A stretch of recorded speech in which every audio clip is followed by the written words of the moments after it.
Hi, good afternoon, and thank you for joining us today to learn more about advertising and marketing in regards to fair housing. My name is Alexis Eykel. I'm the landlord engagement specialist at Tacoma Housing Authority. And today we are joined by our friends at City of Tacoma, Nancy and Russ, and I'm going to go ahead and turn it over to them.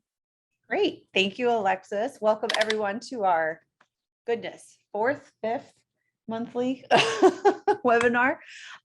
We have a few more of these, but so this month we'll be talking about advertising and marketing. Hopefully this is going to let me click forward. There we go. Okay, so just to recap, since we've been doing this monthly, just to let you all know what's coming up in the future. August 10th, we will be meeting and we're going to talk about what to think about, what to consider when renting to families with children. So specifically talking about the protected class of familial status. And then in September, we'll be talking about accommodations in relation to folks who are dealing with disabilities.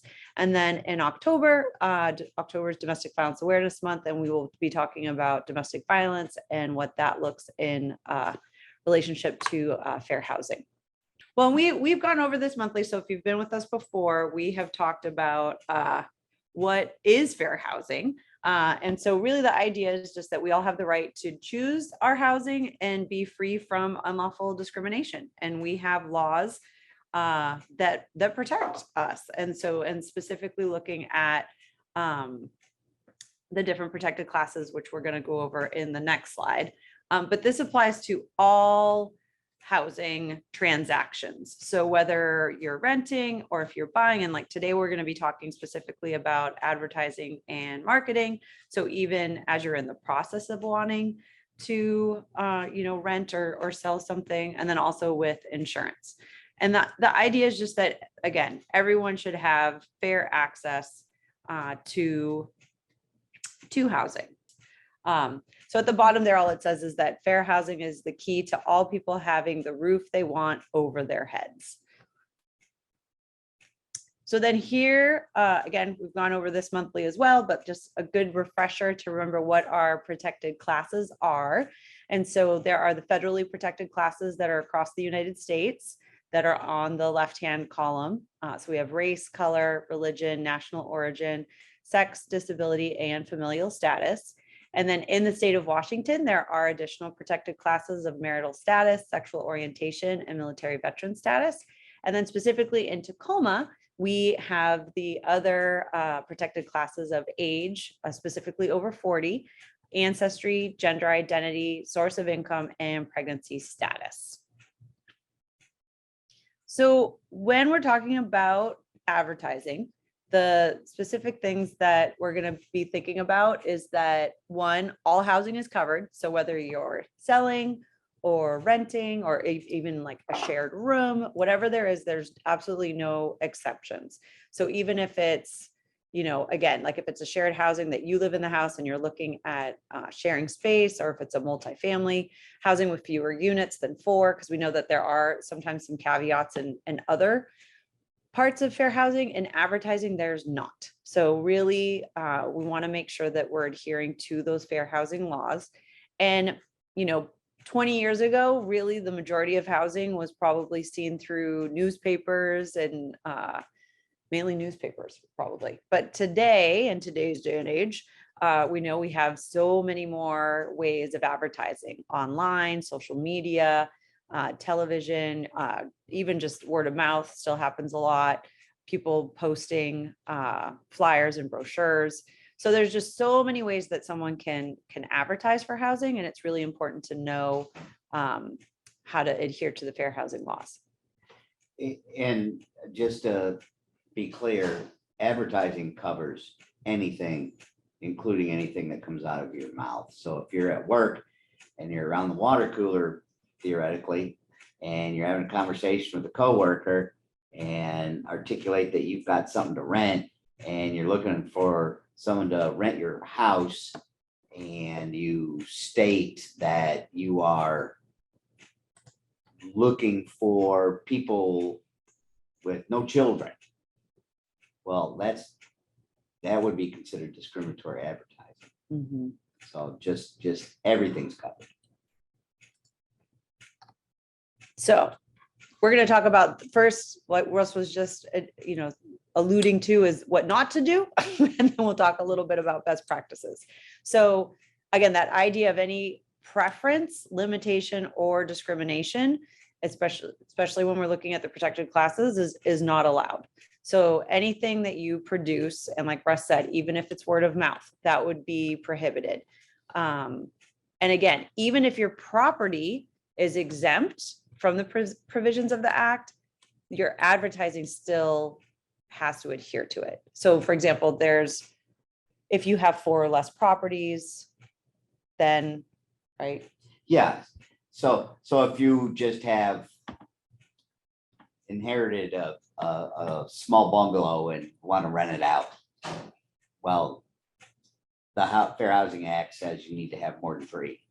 Well, you don't have more than 3 because you only have the one where you live and the one that you want to rent out, that you inherited. But once again, if you make a comment to somebody or put something on Craigslist or something that does indicate a preference, limitation, or discrimination, then you would still be liable. Mm-hmm. Oh, okay. So here's some examples of our don'ts. So Russ has mentioned no children. So that would be, again, so when we think back to what are our protected classes. So if you specifically say no children, then the protected class would be familial status. Or if you say no wheelchairs, right, then that would be related to the protected class of disability. If you say Christian housing or any other religious preference, again, that would be the protected class of religion. If you say something like English speakers only, the protected class would be national origin. And then specifically here in Tacoma, we have source of income. So if you say something like Section 8 not accepted, then that would be a violation of the source of income protected class. So these are just some examples of our don'ts, things not to do. So then the idea is what can you do, right? So and why do we care about this? And so the point is that we want to improve equity. We want to make sure that we're reaching all potential applicants. And so it's like best practices would be to use a variety of different advertising methods. So community contacts, media and social media, looking at a broader geographic area. So not just necessarily in the neighborhood where you're at, but maybe looking at advertising in other neighborhoods to find potential applicants. And with that, by improving your reach, you would be avoiding perpetuating segregation or exclusion. Because as we know historically, through redlining and through other discrimination practices, there are neighborhoods that are historically segregated. So this is a way to improve the diversity in neighborhoods. So some different ideas are things like making detailed flyers and having blank applications and distributing them to different social service providers, employers, advocacy organizations, or other agencies, local government offices, housing authorities, or any other community gathering place. If you have a web or mobile site, if you're a property manager with multiple listings, making sure that the information is on there about availability, eligibility, and any specific application process that you have, if you prefer online or doing it the old-fashioned way on paper.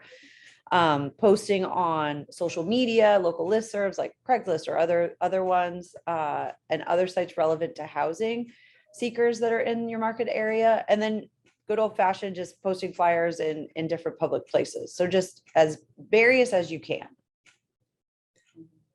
So just if you, in your advertisement itself, if you simply stick to the facts, you're generally going to be okay. 3-bedroom, 2-bath, 2nd floor unit, $1,750 a month, lease starts, 1-year leases, blah, blah, blah. And that's actually a slide that I have coming up. It just, before we get there, thinking about, the protected class of national origin, and thinking about reaching out specifically to folks who potentially have limited English proficiency.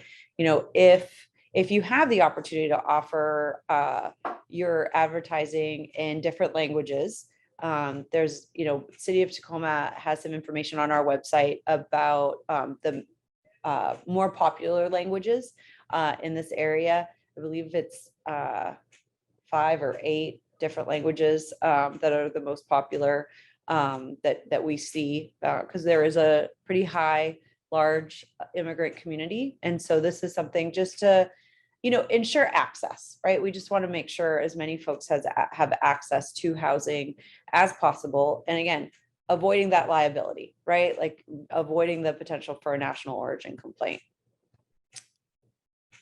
So, and this is what Russ was touching on just a second ago, was thinking about, what to include. So not designing your advertising to the person or the people that you want, but thinking more about just the nitty gritty of what your unit has. So like the description of the property amenities, what is the criteria? What is the income criteria that you have?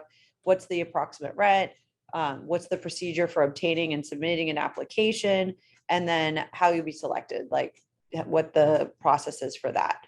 And so that then you're conveying that all applicants are welcome, regardless of their protected class.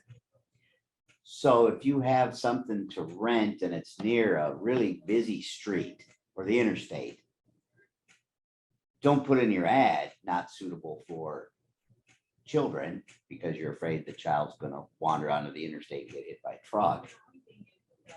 Just put the basics and let the applicant come look at it and think, no, I don't think this would be appropriate for my family, etc. Mm-hmm.